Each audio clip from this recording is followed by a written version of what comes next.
మీరు ఎప్పుడైనా గమనించారా? ఒక చాక్లెట్ 5 రూపీసే ఎందుకుంటుంది? ఒక ఐస్ క్రీమ్ 50 రూపీసే ఎందుకుంటుంది? ఆ రేట్లు అంతే అని ఎలా డిసైడ్ చేస్తారు?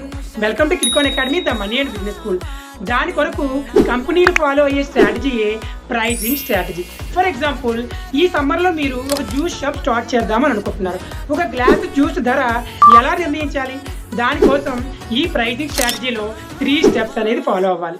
ఖర్చులు లెక్కించండి. ఒక గ్లాస్ జ్యూస్ తయారు చేయడానికి ఒక 10 రూపాయలు అయ్యింది అనుకోండి. లాభాన్ని కలపండి. మీరు కష్టపడి చేసినందుకు గాను ఒక 5 రూపాయలు లాభంగా వేసుకోండి. ఇప్పుడు ఫైనల్ ప్రైస్ని డిసైడ్ చేయండి. అంటే ఖర్చు 10 రూపాయలు, మీ కష్టానికి గాను లాభంగా 5 రూపాయలు కలిపితే మొత్తం 15 రూపాయలు అనేది మీ గ్లాస్ జ్యూస్ ధర అనేది అవుతుంది. అయితే ఇక్కడే ఒక చిన్న ట్విస్ట్ ఉంది. పక్కనే ఉన్న వేరొక జ్యూస్ షాప్లో అదే గ్లాస్ జ్యూసు 12 రూపాయలకి ఇచ్చినట్లయితే అప్పుడు మీరు ఏం చేయాలి?